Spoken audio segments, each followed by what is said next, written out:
Bonjour à tous et bienvenue dans ce Zoom aujourd'hui consacré à la Pologne. Mon invité pour en parler, Patrick Edry. Bonjour monsieur. Bonjour. Patrick Edry, vous êtes père de famille, chef d'entreprise, vous vivez en Pologne depuis 22 ans et vous venez de lancer Tissol.fr, la version francophone de l'hebdomadaire polonais. Alors là, vous allez peut-être me corriger. Tygodnik Solidarność, donc c'est lancé en 81 par le mouvement Solidarité, le syndicat de travailleurs bien connu qui avait en son temps mis le communisme à bas. Pourquoi vous êtes-vous, Patrick Edry, lancé personnellement dans cette aventure média ? Alors d'abord, dans un premier temps, moi j'ai été éditorialiste. Enfin, à l'origine, je suis plutôt chef d'entreprise et j'avais pas d'activité ni politique ni médiatique. Et puis à partir de 2015-2016, quand le PiS est arrivé au pouvoir en Pologne, j'ai commencé à voir une série de fake news arriver en France, enfin des manipulations totales de l'information. Et donc j'étais assez inquiet. Et donc j'ai commencé à dénoncer ces fake news, d'abord sur Twitter, etc. Et donc j'ai eu des contacts ensuite avec Tygodnik Solidarność, donc qui est vraiment l'hebdomadaire du syndicat Solidarność, qui m'ont d'abord demandé d'écrire chez eux, dans la version polonaise de cet hebdomadaire qui est très lu par les politiques en Pologne, pour expliquer ce qui se passait en Occident, pourquoi l'Occident en voulait tellement à la Pologne. Et eux, ils ne comprenaient pas, parce qu'il y avait une série de calomnies de la part de la presse étrangère. Ouais, voilà, on entendait pays antisémites, homophobes, xénophobes, national, encore pire, catholique. Ouais, ça c'est vrai par contre. C'est la seule chose qui est vraie dans ce que vous venez de dire. Alors, en quoi en quoi la Pologne menace l'Europe ? Elle menace l'Europe, elle menace pas l'Europe, elle menace les progressistes, je pense. Parce qu'on dit souvent que la Pologne ne respecte pas les valeurs européennes. Mais quand on parle des valeurs européennes, de quelles valeurs parle-t-on ? Est-ce que c'est la liberté d'expression ? En Pologne, la liberté d'expression est totale. Vous savez, on parle souvent de la presse en Pologne, mais par exemple, il y a 2/3 des médias qui sont anti-gouvernementaux. Il y a un tiers qui est violemment anti-gouvernemental, qui est vraiment, qui fait des fausses informations, qui manipule l'information. Vous avez un autre tiers qui est anti-gouvernemental, mais comme il est normal d'avoir de la presse anti-gouvernementale dans une démocratie, ça fait du bien, c'est nécessaire. Et vous voyez, on va vous dire que la presse est en danger en Pologne, alors qu'en France, quand vous regardez les médias, je parle des médias de masse, bien sûr. Si vous enlevez Valeurs Actuelles, si vous enlevez CNews et peut-être encore le Figaro Magazine, tous les médias sont progressistes. 90 voire 95% des médias en France sont progressistes. C'est en France qu'il y a un problème avec les médias, enfin de pluralisme des médias en Pologne. Par exemple, vous n'avez pas de problème. Vous n'êtes pas du tout soumis au politiquement correct en Pologne. Or, le politiquement correct, c'est une valeur progressiste. C'est pas une valeur européenne. La valeur européenne, c'est le libre débat, la libre discussion. Ça, c'est une valeur européenne. Et cette valeur, la Pologne la respecte. Quand on nous dit aussi que, par exemple, la nation est une notion fasciste, c'est pas vrai, c'est une valeur européenne. C'est l'Europe qui a inventé la nation. C'est une grande valeur qu'a mis en place l'Europe. Et là, on va vous dire que ça, c'est une valeur fasciste. Non, on inverse tout. C'est-à-dire qu'il n'y a plus de... Ouais. Les valeurs européennes, c'est la Pologne qui les défend, et c'est plutôt les nations occidentales qui sont en train de changer les valeurs européennes par des valeurs progressistes. Parmi ces médias mainstream de masse, quelles sont les fake news que vous avez relevées ? Il y en a une bonne centaine. Vous avez par exemple Le Monde qui a dit à un moment que Gazeta Wyborcza, donc c'est le principal journal anti-gouvernement... Médias d'opposition, oui. Anti-gouvernement, parce que c'est pas vraiment de la vraie opposition. C'est vraiment, ils sont férocement anti-gouvernement, ils inventent même des informations, etc. Et donc, Le Monde a dit que ce journal avait été interdit de vente à la poste et dans les stations-service. Donc moi, quand j'ai vu ça, je me suis dit, c'est vrai, c'est pas normal. On ne peut pas interdire un média comme ça, même s'il est contre vous. Donc j'ai été à la poste, je vais à la poste. Il est là, avec les autres journaux. Bon, je me dis, je vais faire une deuxième poste. On ne sait jamais, ils sont peut-être pas au courant de cette nouvelle. Je vais dans une deuxième poste, pareil. Bon, je recherche sur Internet, je vois. Il n'y a aucune information qui dit que ce journal a été interdit dans les stations-service et à la poste. Donc j'appelle ma femme qui est en voiture. Je lui dis, est-ce que tu pourrais aller faire le plein et regarder, s'il te plaît, si Gazeta Wyborcza est là. Elle me dit, elle y va. Elle me dit, oui, il est là, avec tous les autres journaux. Donc j'attends une semaine. Je me dis, peut-être que ça va prendre un peu de temps pour que la mesure... Parce que moi, à l'époque, je croyais encore que Le Monde était un journal de référence. Et donc... oui, je sais.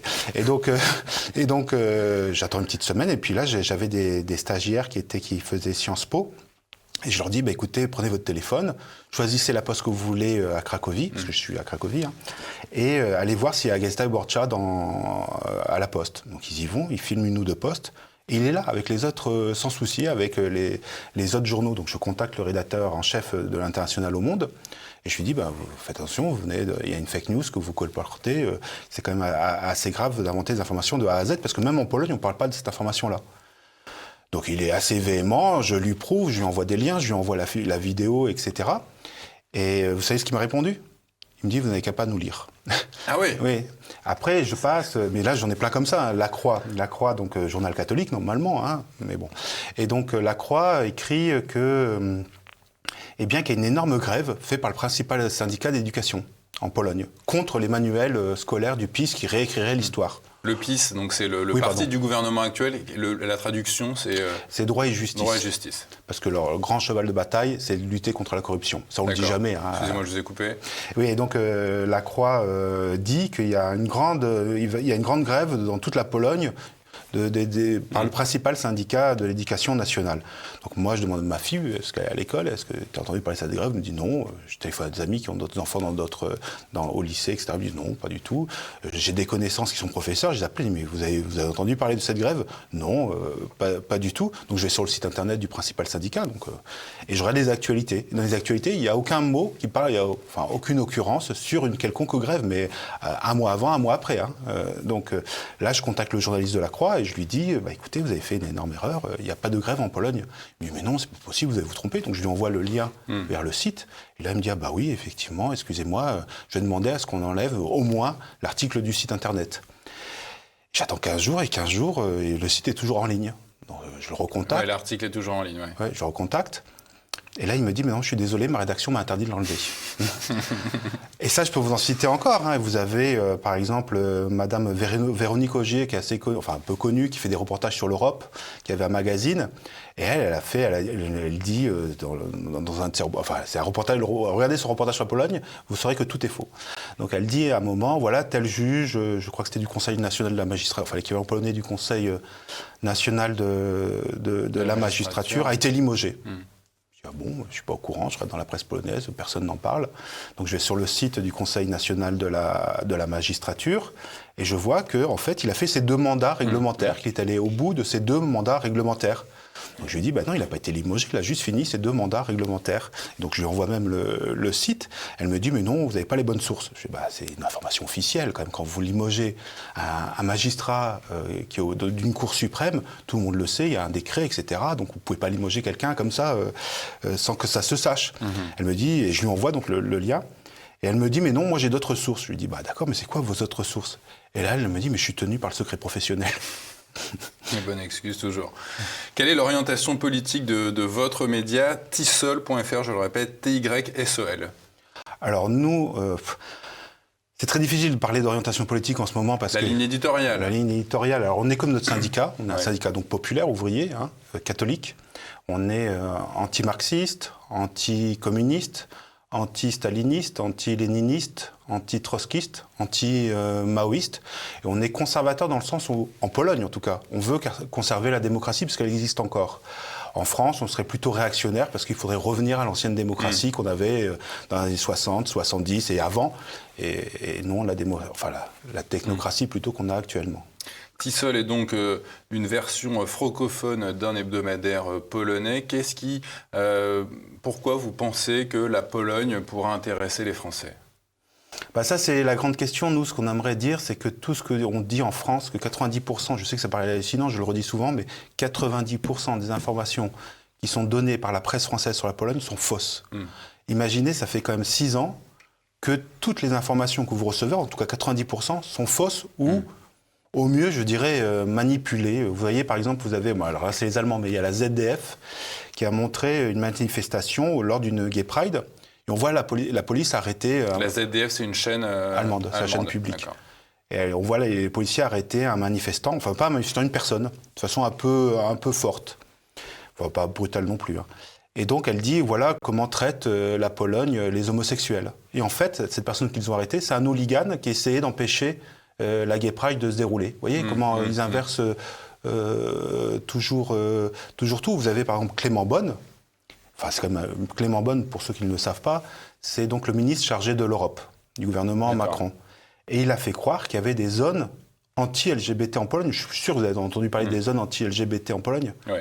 Elles n'existent pas. C'est-à-dire que lui, il disait, alors je vais vous ressortir parce que c'est tellement gros que je dois retrouver les mots exacts qu'il a utilisés. Il a dit sur France Inter, alors il a dit, sur France Inter, il a dit qu'il y a des zones, parfois déclarées par des municipalités, dites LGBT free, c'est-à-dire des commerces, des quartiers de centre-ville où l'on dit que les gens, en raison de leur orientation sexuelle, ne sont pas les bienvenus. Vous vous rendez compte? C'est les fameuses années 30, quoi. Hein. C'est ségrégation totale. C'est totalement faux. Il y a le ministre qui a dit ça et qui est totalement faux. Et le plus marrant, c'est qu'il dit, ensuite, je crois que ça a têtu, il dit « J'irai en Pologne dans ces zones anti-LGBT ». Bon, comme un grand résistant, hein, j'irai en Pologne dans ces zones LGBT. Et effectivement, il arrive en Pologne, et c'est vraiment très symptomatique. Une semaine avant d'arriver en Pologne, la presse commence à changer un peu de discours, à dire que c'est pas vraiment des zones anti-LGBT, c'est des zones où en fait, je sais plus comment ils disent, attendez, je vais retrouver, où en fait, les élus polonais s'abstiennent de toute action prônant la tolérance à l'égard des personnes LGBT et de fournir une aide financière aux ONG qui œuvrent en faveur de l'égalité des droits. C'est aussi quand même terrible. Et donc il arrive en Pologne, et là donc il a dit qu'elle est dans les zones LGBT, mais comme elle n'existe pas, il ne peut pas y aller. Vous vous rendez compte du ridicule de la situation. Et donc il dit, en Pologne, vous avez peut-être entendu parler de ça, et ça fait la une des journaux, il dit « J'étais interdit par le gouvernement polonais d'aller dans les zones anti-LGBT ». Le gouvernement polonais, dans l'heure, dit « C'est pas vrai ». On lui a rien interdit, il peut y aller quand il veut, il n'y a aucun souci vu qu'elle n'existe pas. Et il a dû repartir la queue entre les jambes parce qu'il n'y a pas de zone anti-LGBT en Pologne. Ce qu'il y a, c'est que vous avez en fait des municipalités qui ont dit elles ont mis en place des chartes pour rassurer leurs administrés en leur disant que dans les écoles maternelles, ils ne subventionneraient pas les ONG qui viendraient pour faire du wokisme, pour faire de l'intersectionnalité ou pour inviter les enfants à changer de sexe. Vous voyez, c'est tout ce qu'ils ont dit, qu'ils ne souhaitaient pas financer les ONG qui viendraient dans les écoles, dire que les théories du genre sont un fait scientifique. Mais au-delà de la Pologne, vous évoquez une guerre mondiale plus globale contre la vérité. Oui, mais on le voit tous les jours avec Trump quand même. Tout ce qu'on a dit sur Trump qui était complètement faux. D'abord, il ne devait pas être élu président des... Enfin, il ne devait même pas être candidat des Républicains, c'était impossible. Une fois qu'il a été candidat des Républicains, il ne serait jamais élu président des États-Unis. Bon, il a été élu président des États-Unis. Après, on nous a dit qu'il ferait la guerre et c'était le président américain qui a fait le moins la guerre de tous les présidents américains. On a dit que ce serait une catastrophe pour l'économie. Depuis Reagan, je crois. Voilà. On nous dit que ce serait une catastrophe pour l'économie américaine. Ça a été une envolée totale de l'économie américaine. Vous voyez, il y a une... Mais qui la finance, cette guerre contre la vérité ? Ça, je ne sais pas. Je ne pourrais pas vous dire, mais je suis assez halluciné par cela, parce que moi, je le vois de Pologne. Hein. On enregistre, je le dis à nos téléspectateurs, cet entretien le 25 octobre. Aujourd'hui, le Premier ministre polonais Mateusz Morawiecki a accusé l'Union européenne de braquer un pistolet sur la tempe de son pays. Qu'est-ce qu'il a voulu dire par là ? En fait, l'Union européenne veut conditionner les fonds qu'on donne à la Pologne, les fonds européens qu'on donne à la Pologne, au respect de l'état de droit. À l'obéissance, quoi. Oui, on peut le dire, à l'obéissance progressiste. On peut dire ça ainsi parce qu'en fait, on reproche à la Pologne de ne pas respecter l'état de droit. Mais encore une fois, c'est tout l'inverse. C'est la Pologne qui respecte l'état de droit. Parce que l'état de droit, c'est quoi ? C'est deux choses fondamentales. C'est d'abord l'égalité devant la loi, que vous soyez misérable ou puissant, que vous soyez simple citoyen ou président de la République. On est tous égaux devant la loi. Par exemple, si on imagine qu'un président ne mette pas le masque dans une rencontre publique et qu'on oblige toutes les autres personnes à le faire, l'état de droit n'est pas respecté. Vous voyez, c'est ce genre de choses. Ou par exemple, on imagine le chargé de sécurité du président de la République qui fait passer pour un policier qui va battre un manifestant qui s'oppose au président et en plus qui est une femme de gauche. Et que, par exemple, vous avez un chargé de sécurité de Marine Le Pen ou de Zemmour qui va faire la même chose, il faut qu'il ait la même peine, normalement. Enfin, vous imaginez bien que si le chargé de sécurité de Zemmour se met à tabasser, en se faisant passer pour la police, un manifestant de gauche et une femme, en plus, c'est fini pour lui, oui. Deuxième, pardon, excusez-moi, deuxième. L'état de droit. État de droit, la deuxième deuxième jambe, le deuxième, c'est la hiérarchisation des normes. C'est-à-dire que le règlement doit être conforme à la directive, enfin au décret, le décret doit être conforme à la loi doit être conforme à la loi organique, et la loi organique doit être conforme à la Constitution. Donc c'est ça l'état de droit. Et quand on vous dit un état de droit, dans l'absolu, vous pourriez avoir un état de droit en République islamique, vous pourriez avoir un état de droit en République soviétique, mais ce qui fait la différence dans un pays démocratique, c'est que la norme doit venir du suffrage universel. La source de toute norme doit venir du suffrage universel. À partir du moment où vous considérez que la source de la norme, en tout cas la norme la plus élevée, c'est l'avis du juge suprême, surtout quand c'est, par exemple, des gens comme Laurent Fabius, responsable du sang contaminé, qui sont présidents du Conseil constitutionnel, vous voyez bien qu'il y a un problème. Là, on n'est plus en démocratie, on est en technocratie. Responsable mais pas coupable. Oui, tout à fait. Je fais que le citer, vous avez raison de le préciser, ce n'est pas une... Et donc, mais le Premier ministre a également dit que son droit constitutionnel polonais était supérieur à toute autre source de droit. Non mais j'en arrive justement. Ouais. Donc en démocratie, c'est le suffrage universel, la source de toute norme. Et qu'est-ce qu'a dit le Premier ministre ? Il a dit la Constitution, enfin en tout cas le tribunal constitutionnel polonais, il a dit le Conseil, la Cour de justice de l'Union européenne, donc le juge suprême européen, ne peut s'occuper que des affaires pour lesquelles le peuple polonais lui a donné délégation de pouvoir. C'est-à-dire que c'est le peuple polonais qui dit, écoutez, ça c'est de la compétence de l'Union européenne, c'est une compétence qu'on attribue à l'Union européenne. Mais ce qu'a dit le tribunal constitutionnel, polonais, c'est de dire que quand la Cour de justice de l'Union européenne ne s'occupe pas d'un domaine qui n'est pas le sien, ce n'est pas constitutionnel parce qu'il n'est pas conforme à la Constitution. Vous savez, la Constitution, elle vient du peuple, elle vient pas. Les peuples ont donné droit à l'Union européenne, ont donné des prérogatives à l'Union européenne, et c'est pas l'inverse. Là, c'est ce qu'on est en train de dire, que c'est l'inverse, c'est-à-dire que l'Union européenne se transforme en technocratie où elle dit, c'est plus le peuple qui est maître, c'est l'avis des juges. L'avis des juges dans tous les domaines. Et ce qu'a dit le tribunal constitutionnel polonais, c'est le contraire. Et c'est pour ça que vous avez le Premier ministre polonais, M. Morawiecki, donc, qui a dit, en allant au Parlement européen, il leur a dit, écoutez, vous pouvez faire un super État sans les nations, c'est votre droit, mais vous devez d'abord demander l'avis des peuples européens, ce qu'ils n'ont pas fait. Parce que là, on dit même dans tous les domaines, nous avons des prérogatives, le droit européen est supérieur. Mais c'est pas vrai, c'est totalement faux et antidémocratique. Et d'ailleurs, vous avez les plus grands constitutionnalistes français qui le disent aussi. Est-ce que le gouvernement polonais, en cas de danger, on voit que le Premier ministre parle de pistolet sur la tempe, est-ce qu'il pourrait y avoir l'idée d'un Polexit comme on le voit dans la presse aujourd'hui ? Est-ce que les Polonais sont attachés à l'Union européenne tant que ça ? Oui, 80% des Polonais sont pour l'Union européenne, et même le PiS n'est pas contre le Polexit. Il l'a répété assez souvent, n'est pas contre le Polexit. Mais depuis cette affaire... N'est pas pour le Polexit, pardon. Mais depuis cette affaire, c'est la première fois que j'entends cette question se poser réellement en Pologne. Jusqu'à présent, la question ne se posait même pas. D'un Polexit ou quoi que ce soit. Les Polonais sont en train de se rendre compte du système européen, peut-être ? Oui, mais ça date de 2015. C'est ce que Kratzev appelle le 11 septembre 2015. C'est là où la fracture, le 11 septembre européen, c'est là où la fracture entre Est et Ouest a été la plus profonde. Qu'est-ce qui s'est passé ? En 2015, c'est quand l'Allemagne, enfin l'Union européenne, a essayé d'imposer les migrants à l'Europe de l'Est. Mais si vous voulez, ça a été quelque chose qui les a beaucoup impressionnés.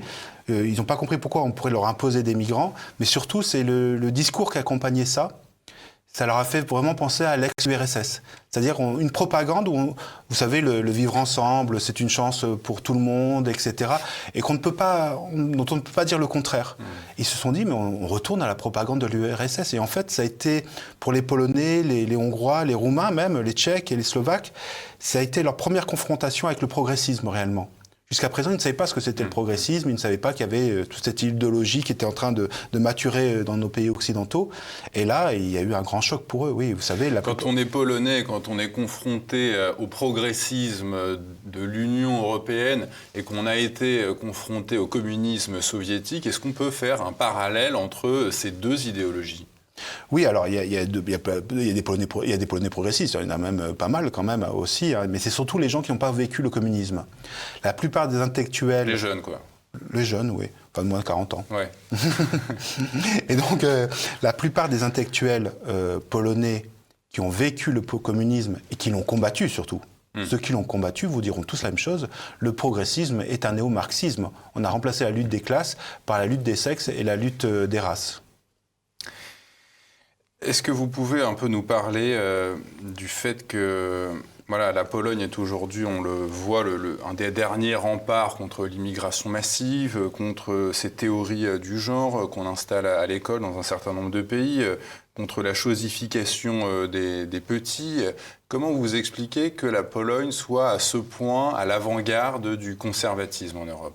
Avec peut-être aussi les autres pays du Visegrad que sont la République tchèque, la Slovaquie, la Hongrie.